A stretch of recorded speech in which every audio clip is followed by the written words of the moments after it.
Yeah, well, I guess maybe to start with is go back a little over a year.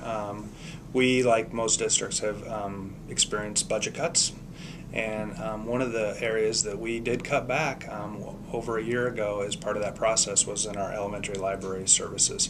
We went from full-time librarian in each one of our elementary schools to half-time librarian.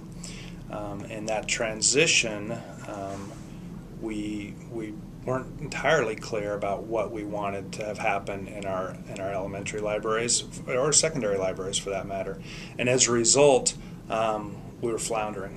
The morale of the librarians was down. We were struggling with just what the job was, what the new job was, what was in the past, and how to move forward. So to move forward, it seemed to me not only a logical thing given where we were at, but also just in terms of being forward thinking about what a library can be. We have an opportunity to revision what a library can be and should be for students, and to support teachers and support an overall instructional program. And we were, in my estimation, fairly loose in that it was more dependent upon an individual librarian, an individual building with the support of the principal, so on and so forth, which quite honestly made those programs vulnerable when budget discussions happened, because there wasn't as consistency. When we could argue library program A was magnificent, the principal would fight for it, but library program B not so much, and the principal would see it as expendable in the broader discussions. So we wanted to tighten up what we were doing as a district, and we brought the vision committee together, and we were really thoughtful about who was part of that vision committee. We have teachers from all three levels, elementary, middle, and high. We have principals from all three levels. We have librarians from all three levels, and then we also went beyond. We have district level administrators to include technology, because we do believe that technology plays a significant role in terms of the library program going forward. We both have the curriculum side and the technology and the infrastructure side at the table, as well as community involvement through. We have a South Sound Reading Foundation here in the North Thurston that serves North Thurston and other surrounding districts.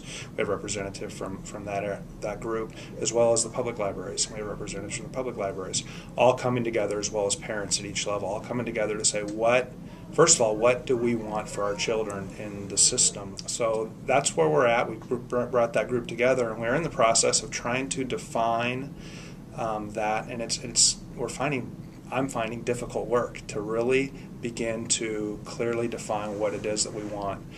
We worked with Dr. Mike Eisenberg. He was very gracious to come and work with us and give us a frame to work from. Kind of got us jump-started and kicked off. Brought a lot of energy to the discussion, and we are grateful to Mike for doing that. So we started that process. We've used some of his work out of the University of Washington, some of the work that Wilma has done previously to help frame up the discussion for us, and now we're trying to personalize it and make it North Thurston's, make it our own vision and our own plan.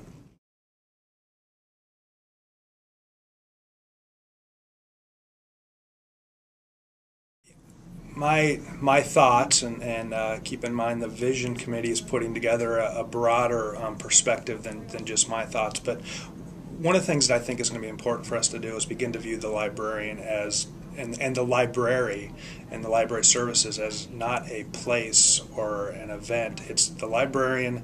The library needs to permeate an entire building. It can't be just about a place where kids go, where books reside. We're in a digital environment now, and everywhere can be a library for a student. Everywhere can be a place to access information using technology. So the librarian's role, I think, needs to change in a lot of ways. Rather than a librarian being the direct service provider to a student body of 1,400 kids in a comprehensive high school or 700 kids in an elementary school, they also need to be a coach and a facilitator in the classroom with classroom teachers, and to support whether it be the development of classroom libraries, to support the implementation of CBAs and social studies, so on and so forth. So the role of the librarian, and I think the skill set of the librarian, necessarily needs to change. It is not about buying books, shelving books, checking books in and checking books out anymore. Part of it, but it's not all of it. And there's a lot of things that need to happen. And we've got some librarians that are definitely ready to go down that road. We've got some that, quite honestly, it makes them a little bit anxious. But then our role is to make sure that we define what it is they want, and then we provide them the opportunities to learn those skills through professional development support to get to where we need to be, knowing that it's about supporting the students and then also supporting the teachers that directly support the students throughout the system.